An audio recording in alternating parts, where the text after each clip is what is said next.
हां कर्जमाफी सरकारने जाहीर केलेली आहे. तुमची मागणी होती, तुम्ही आंदोलन केलं होतं, समाधानी आहात? खरं तर आता कर्जमुक्तीचा हा प्रवास एकंदरीत जो आम्ही वर्षभर चालवला आणि या सगळ्या याच्यामध्ये 29-30ला कदाचित होणारी कर्जमाफी आपण आज खेचून आणली.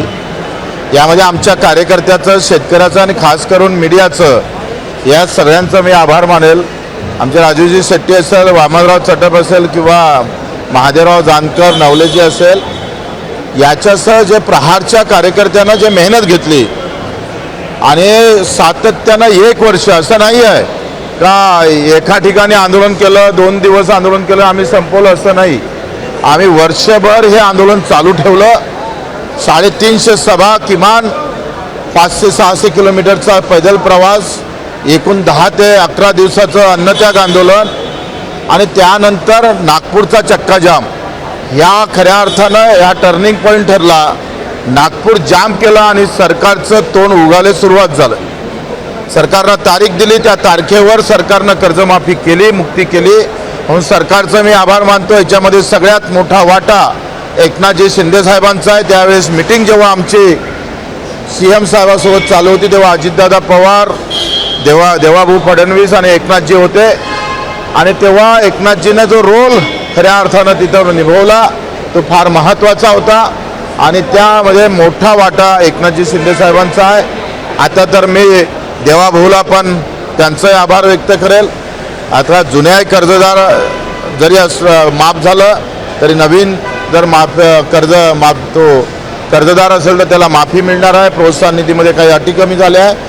तरीसुद्धा मला असं वाटतं आता कर्जमुक्तीपेक्षा हमी भावाच्या लढाईला आम्ही सुरुवात करणार आहोत.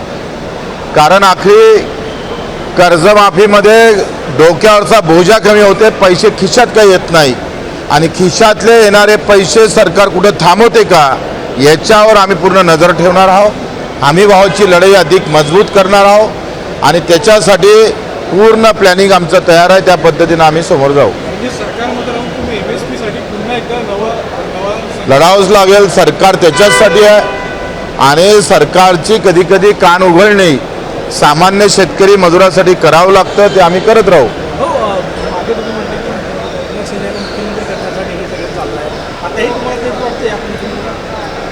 नाही, मला असं वाटतं का आता कोणासाठी मुख्यमंत्री होण्यासाठी चाललं हे महत्त्वाचा विषय नाही आहे. पहिले एकनाथजी ज्या भूमिकेनं समोर जात आहे तो विषय आमच्यासाठी महत्त्वाचा आहे आणि एक दिवस पुन्हा एकनाथजी शिंदे साहेबाचा आल्याशिवाय राहणार नाही मुद्दाहून सांगतो. आज संजय राऊत देखील दावा केला आहे की कुठेतरी देवेंद्र फडणवीस यांना दिल्लीला पाठवलं जाईल आणि त्यांची जागा पाऊलकडे काढेल. मला वाटते देवाभाऊनं निश्चितच दिल्लीची वारी करावी, देश हातात घ्यावा, देशाचे सूत्र हातात घ्यावे. कारण आता दिल्लीला त्यांचं अधिक महत्त्व जास्त आहे आणि त्या ठिकाणी निश्चितच मला वाटते शिंदे साहेबांनी इकडे महाराष्ट्रात एंट्री करावी आणि मग आम्ही पाहतोय देशात देवेंद्र भाऊ आणि महाराष्ट्रात एकनाथजी असा एक प्रवास सुरू झाला पाहिजे अशी अपेक्षा आहे.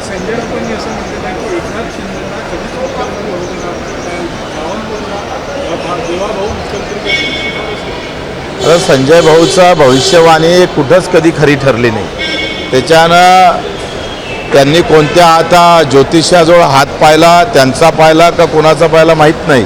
त्याच्यानं मला वाटतं त्याला काही अर्थ उरत नाही.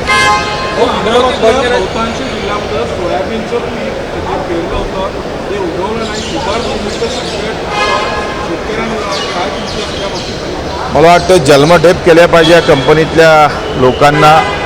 कारण ह्या अशा पद्धतीनं एका वर्षाचं बी बेकार निघालं का वर्ष वाया जातं आणि वर्षामध्ये आयुष्य चाललं जातं. मग हुतुतुवाला असेल हे जे काही बियाणे आहे यांनी निश्चितच आम्ही पण सभागृहात तो मुद्दा मांडला होता आणि याच्यावर कठोर कारवाई करण्यासाठी खरं तर समोर गेलो पाहिजे. उड्डाण पुलाचं उद्या लोकार्पण होते तेव्हाच काय बोलतोय राणा कुटुंबांनी निमंत्रण पत्रिका सारखी त्यामध्ये आमदार आणि खासदारांचे नाव त्यांनी वगळलंय. आता पत्रिकेवरचं नाव कोणं टाकलं, काय टाकलं, एवढ्या चिल्लर गोष्टीत आपण जाण्यात काही अर्थ नाही. पूल होणं महत्त्वाचं आहे. तुम्ही बोलले की दिल्लीत देवापुरीने वारी करून यायला पाहिजे, ती वेळ आली आहे असं वाटलं, दिसत आहे का तुम्हाला चित्र असं दिसत आहे? नाही, एकंदरीत चित्र तसंच आहे. आणि मला वाटते काही महिन्यातच हा फेरबदल होईल. म्हणजे राज्यात एकनाथजींकडे नेतृत्व द्यावं. बिलकुल मला वाटते तेच उचित राहील. आणि ज्या एकनाथजी शिंदेसाहेबामुळं भाजपचं सरकार आलं तो खऱ्या अर्थानं परोपकारी भावना भाजपनं ठेवली पाहिजे अशी अपेक्षा आहे. बोगस बियाणाविरोधात सरकार कायदा करण्याच्या तयारीत असल्याची माहिती. हां मला वाटतं आवश्यक आहे, कारण बोगस बियाणं झालं, बोगस कलम झालं. आता गलगलची कलम आल्यामुळं संत्रा उत्पादक शेतकरी जसा ठार झाला तसं बियाणामुळे काल आम्ही ते गलगलच्या कलमीबाबत, कारण संत्रा उत्पादक आपली ओळखच संत्र्याची आहे नागपूर अमरावतीची, आणि या गलगलच्या कलमीमुळं आत्ता जी अडचणीत आलेला शेतकरी आहे याच्यावर निश्चित नियंत्रण आलं पाहिजे. एक प्रश्न घ्यायचा म्हणजे